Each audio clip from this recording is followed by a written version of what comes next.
사도행전 13장 1절부터 12절까지.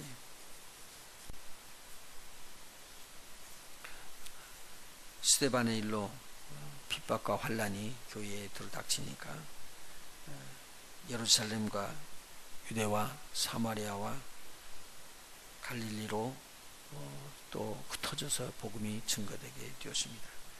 그리고 또 이 베드로가 고넬료의 가정에 복음을 증거하면서 로마인 이방인에게도 복음이 증거되고, 그리고 안디옥에 있는 사람들이 또 거기에서 헬라 사람들에게 복음이 전파되게 되어서 이방 선교의 기지가 되었던 안디옥 교회가 세워지게 됩니다.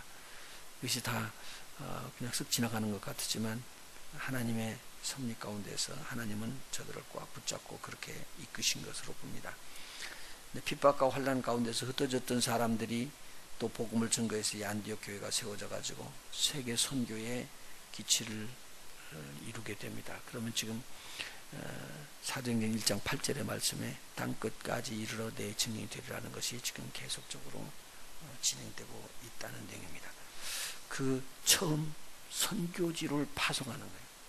흩어지는 게 아니라, 핍박 때문에 흩어지는 게 아니라 교회가 설이 있고 교회에서 이제 선교사를 파송하는 첫 번째 일이 오늘 사도행전 13장에서 일어나고 있습니다. 안디옥 교회는 이렇게 섬기는 자들이 있었습니다. 선지자들과 교사들이 5명이 여기서 나타나고 있습니다. 첫 번째는 바나바요, 그리고 시몬이요, 루기오, 그리고 마나엔과 사울이라는 5명이 있었습니다. 이 사람들이 신분들이 각각 다 다른 것 같아요. 그런데 하나님께서 이들을 조화를 이뤄서 이 5명의 선지자와 교사들을 통해서 안디옥 교회에 큰 부흥이 일어날 수 있게 그렇게 한 것으로 봅니다. 그런데 저들이 무엇을 하냐면은 2절에 보니까 주를 섬겨 금식할 때에 우리 하나님께서 성령으로 이렇게 말을 합니다.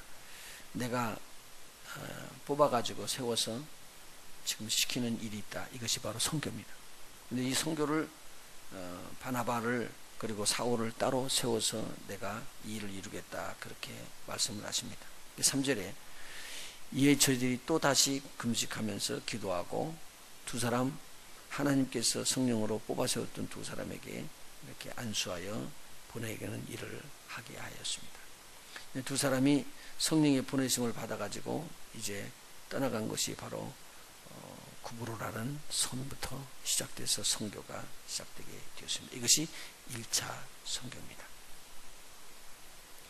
여기서 이제 중요하게 또 우리가 볼 것은 성령이 저들에게 두 사람을 불러서 따로 세워서 선교를 가라고 그렇게 이야기했다는 얘기입니다. 그리고 이거 교회가 금식하며 기도하고 두 사람에게 안수하여 보내는 일을 했다는 말입니다. 개인이 움직인 것은 아닌 것 같아요.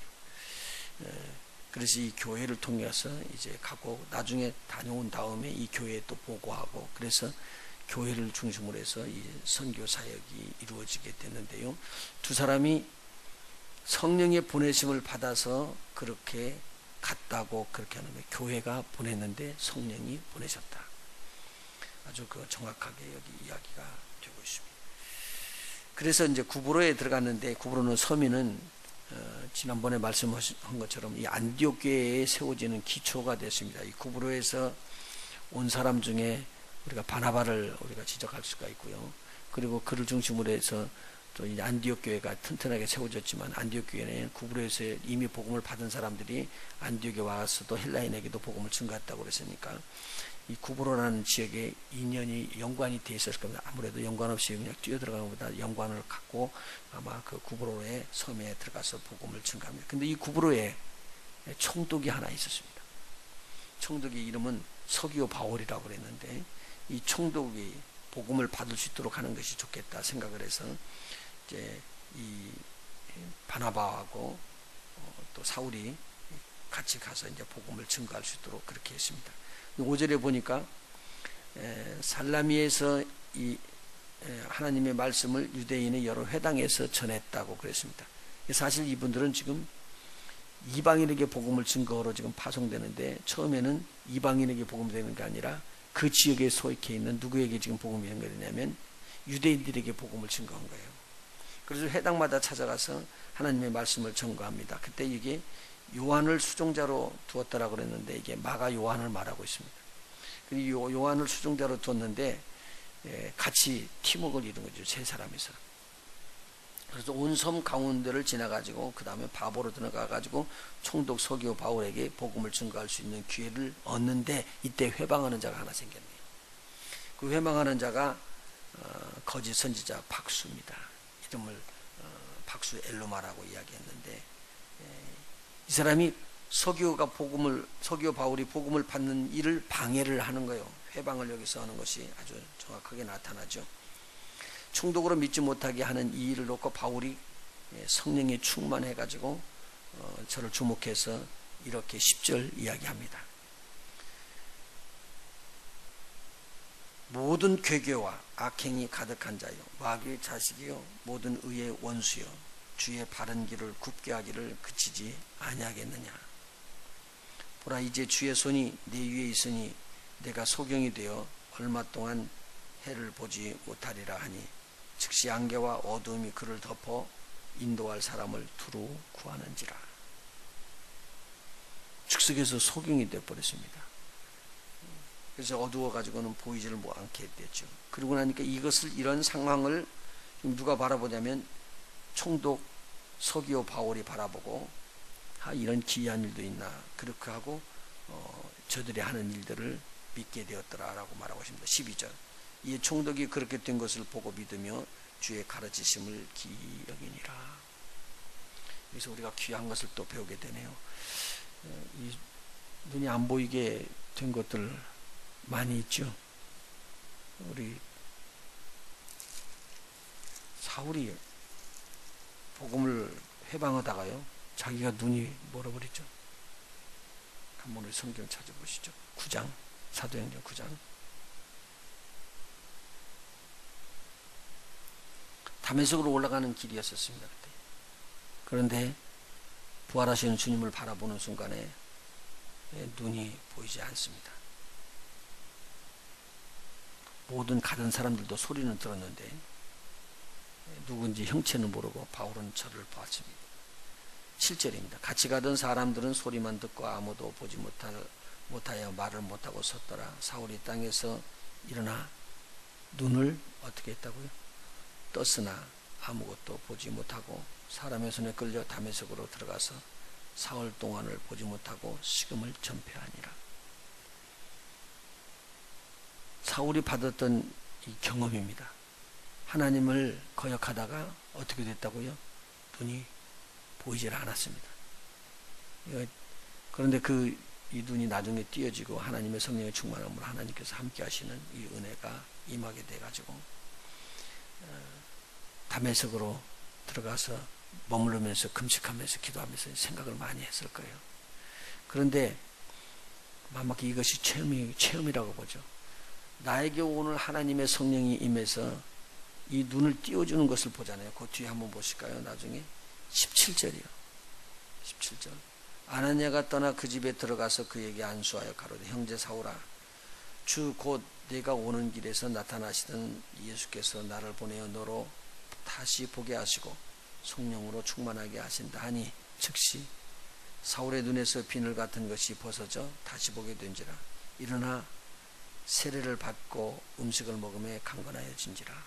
그러면 저가 지금 성령으로 충만하면서 하나님께서 베푸시는 걸로 눈에 꺼풀이 떨어지고 눈이 다시 보이게 된 것을 볼 수 있습니다. 아나니아라는 사람이 안수함으로 이런 일이 일어났죠. 그러니까 13장에서 나오는 사울이 복음을 증거로 나갈 때 자기에게 성령이 충만하면서 성령께서 역사하셨던 체험이 자기 몸에 있는 거예요.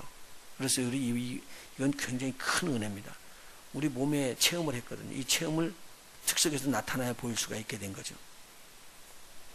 그래서 복음의 일에 이런 일들이 쓰임을 받았습니다. 우리 성경 한번 또 찾아봅시다. 열왕기하 6장입니다.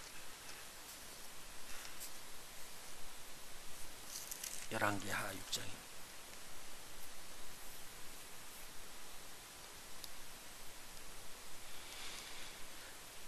엘리사가 도단에 있었을 때입니다. 아람 나라가 공격해 들어오려고 하는 그런 시도를 해보면은 이 아람 나라의 일들을 엘리사가 다 알아가지고 연락을 해줍니다. 나중에 자기 안에 정탐꾼 간첩이 들어있는가를 보았는데 그게 아니었더라는 거죠. 그래서 이 일이 어떻게 되냐 그랬더니 엘리사 때문에 그렇다. 그래서 엘리사를 잡으러 도단으로 군대를 보냈습니다. 14절이요. 왕이 이에 말과 병기와 많은 군사를 보내매 저희가 와 밤에 가서 그 성을 에워쌌더라. 도단성을 에워쌌습니다. 하나님의 사람의 수종드는 자가 일찍이 일어나서 나가보니 군사와 말과 병거가 성을 에워쌌는지라. 그 사환이 엘리사에게 고하되 내 주여 우리가 어찌하리이까. 대답하되 두려워하지 말라. 우리와 함께한 자가 저와 함께한 자보다 많으니라 하고 기도하여 가로되 여호와여 원컨대 저의 눈을 열어서 보게 하옵소서 하니 여호와께서 그 사환의 눈을 여심해 저가 보니 불말과 불병거가 산에 가득하여 엘리사를 둘렀더라. 조금 전까지는 보이지 않던 것이 보이게 되었습니다. 18절이요. 아람 사람이 엘리사에게 내려오매 엘리사가 여호와께 기도하여 가로되 원컨대 저 무리의 눈을 어둡게 하옵소서 하며 엘리사의 말대로 그 눈이 어둡게 하신지라. 엘리사가 저에게 이르되 이는 그 길이 아니요 이는 그 성도 아니니 나를 따라오라. 내가 너희를 인도하여 너희의 찾는 사람에게로 나가리라 하고 저희를 인도하여 사마리아에 이르니라. 도단성에서 사마리아 성이요 꽤 멀어요. 걸어가는 걸로는 꽤 멀어요. 그런데 엘리사가 저들을 데리고 오니까 눈이 어둡게 되어버렸대요. 전혀 안 보이는 것은 아닌 것 같아요. 그러면 저들이 도단성에서부터 사마리아성까지 가지 못했을 것입니다.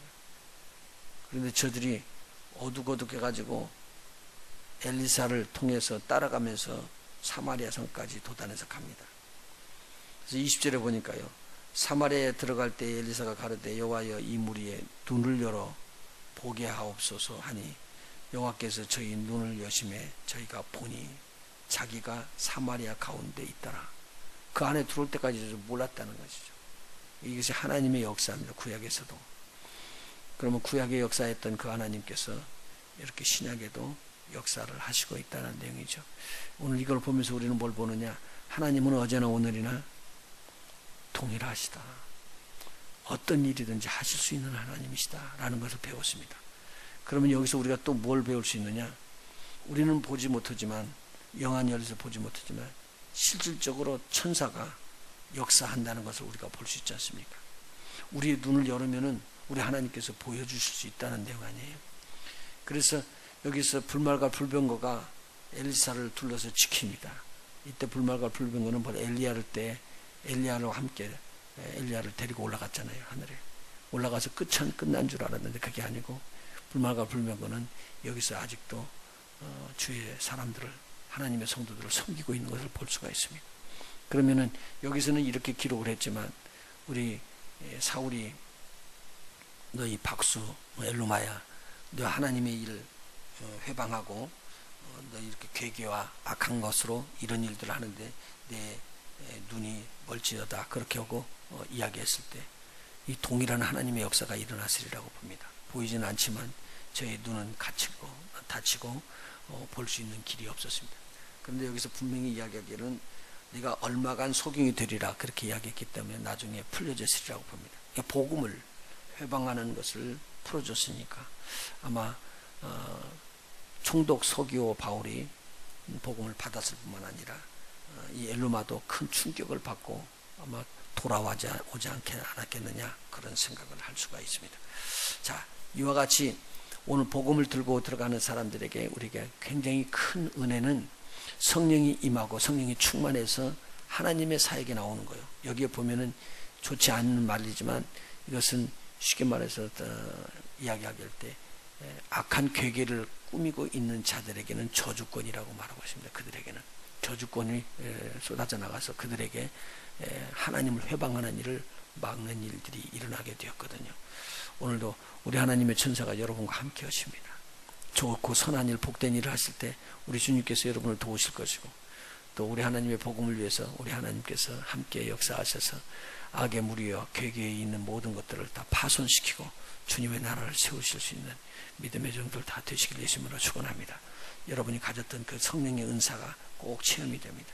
내한테 병이 치료받아졌던 거, 병을 치료할 수 있는 능력이 여러분에게 있기를 원하고요.